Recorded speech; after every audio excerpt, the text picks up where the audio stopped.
out that we were pregnant in February of 2022.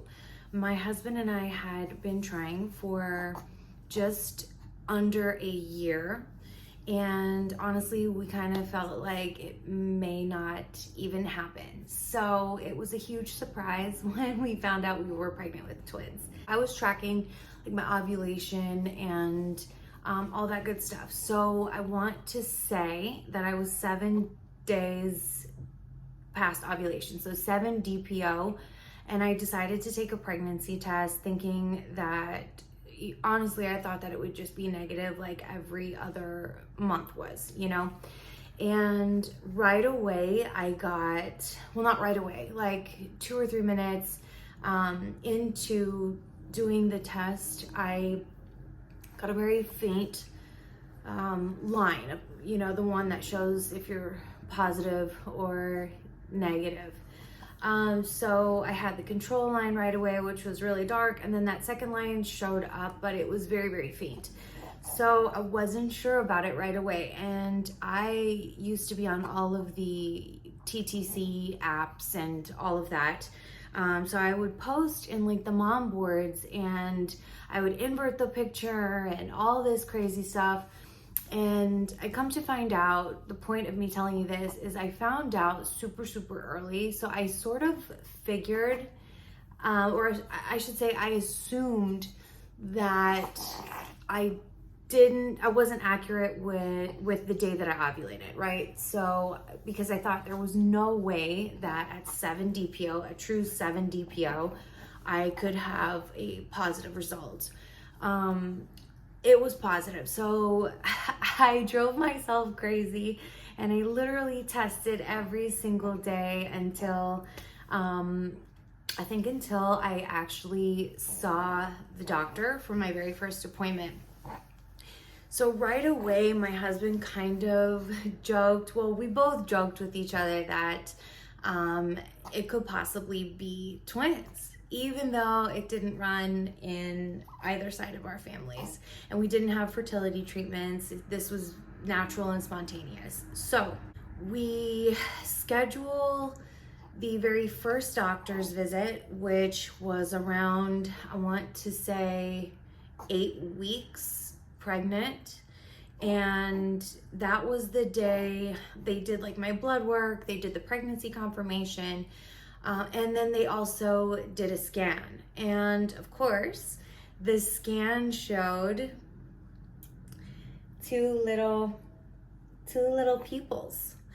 So I'm going to insert what that looked like here, somewhere on the screen, and you guys can sort of see what our sonogram looked like. This is what we showed everybody. Of course, everybody that we knew, our family and friends, were in absolute shock because, like I said, it does not run in either side of our families, but we were really pleasantly surprised nonetheless.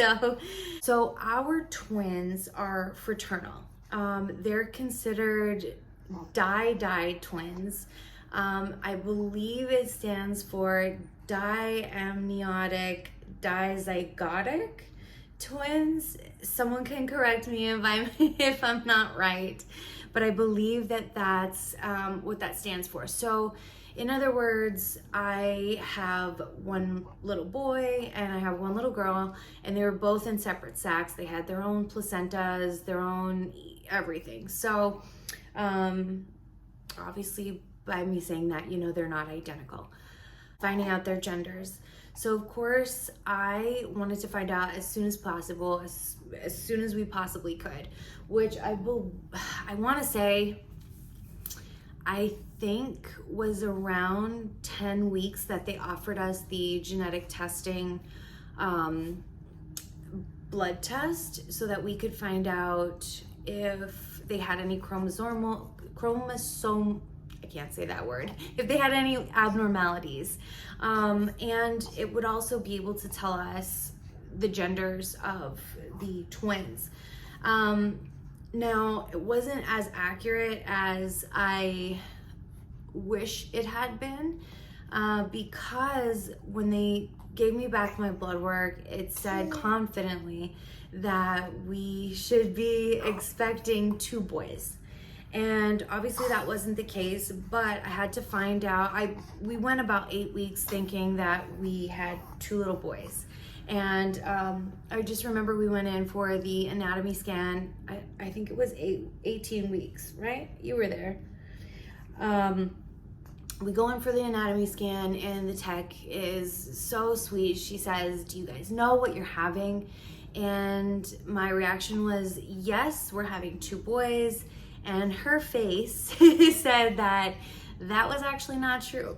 So that was the day that we learned we were actually having a boy and a girl, but it was perfect. That's actually what we wanted all along. Not that we would have been disappointed. I feel like I have to put that disclaimer out there.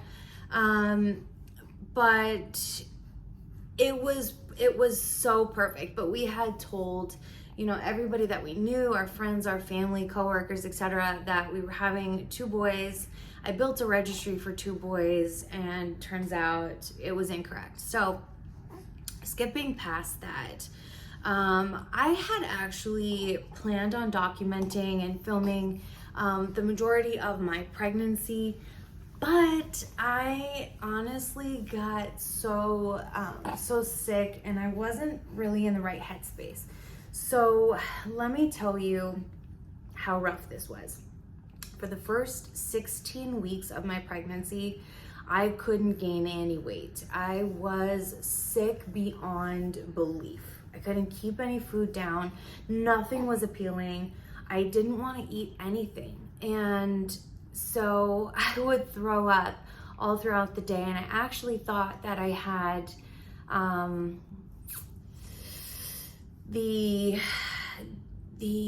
what's it called? It's called HG. I cannot remember for the life of me how to properly say the actual medical term. But I was so sick. And in fact, I was losing weight, and my doctors were getting a little bit concerned, obviously, because I should be putting on weight and not losing it. So there was that. I also ended up, so at about 16 weeks or so, I started feeling a little bit better. My morning sickness got a little bit better, and I was finally able to eat and hold down my food.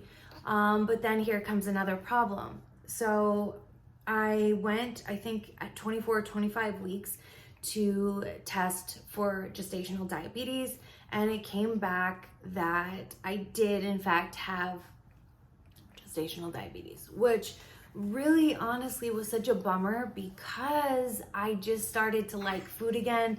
I just started to get an appetite back. I couldn't fathom the idea of now having to limit myself once again to foods that may or may not be appealing, or may not fill me up, or whatever the case was. I had a really good pregnancy in terms of like the kids being very healthy. All my tests were always normal. I felt really good up until like my 3rd trimester. My 3rd trimester was, I don't want to scare you if you are pregnant with twins, or you're about to go into that 3rd trimester, but I was so uncomfortable. It was ridiculous. I could not find a comfortable position to sleep or sit at all. Like I didn't sleep more than 20 minutes at a time at night, and it was really, really rough. I would do this all again, by the way, so like don't let this freak you out too bad. But it was rough in my 3rd trimester. I was absolutely like gigantic. I'll insert a picture so that you guys can see what I'm talking about. And yeah, I was just so big. I was uncomfortably big. I think my stomach entered, whatever room I was walking into about 5 minutes before me. And so yeah, I didn't feel like documenting it.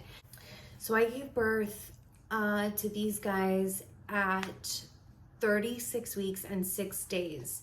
The reason for that was because I'm such a tiny person and there wasn't enough space for the kids to continue growing at a rate that was going to be healthy for both of them, I guess you could say.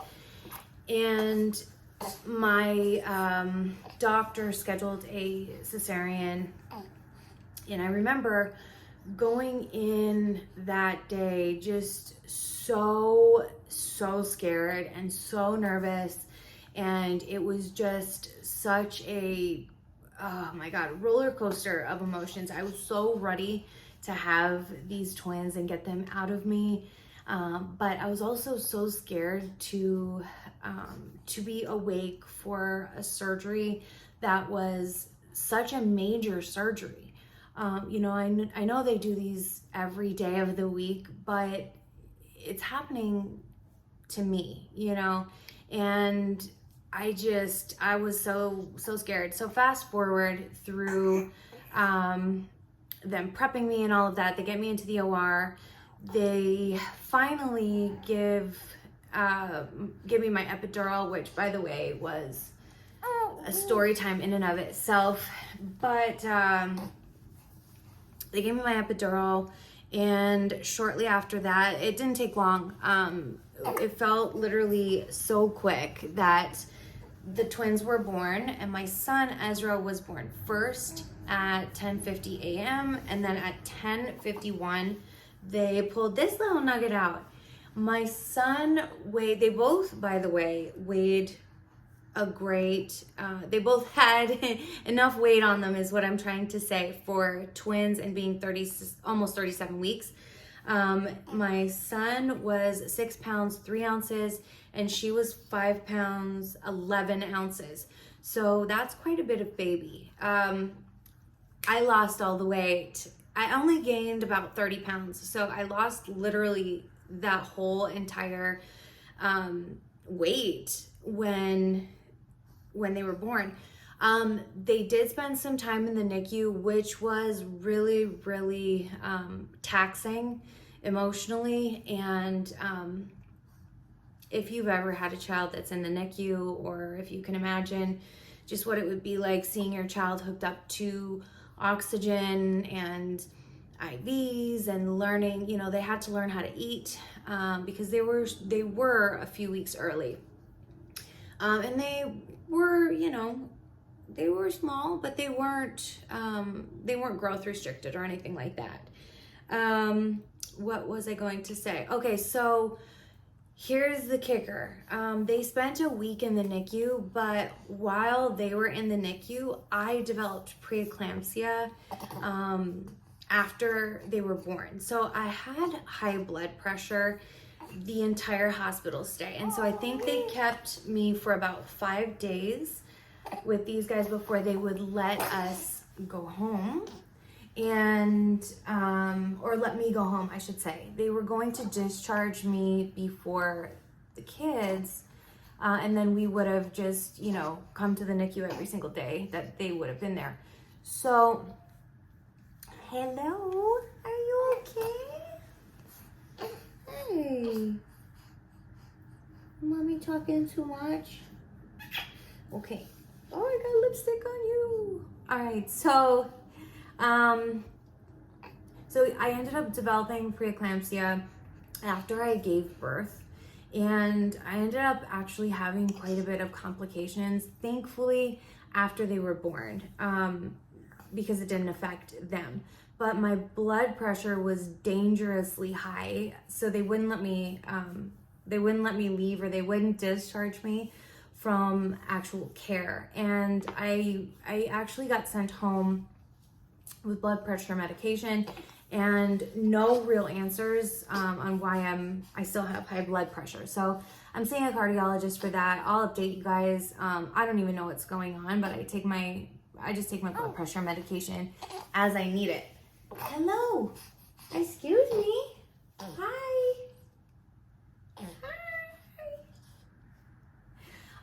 And so that is about it. This little one is getting super cranky, so I'm gonna end this video here. Thank you so much for watching. More videos to come.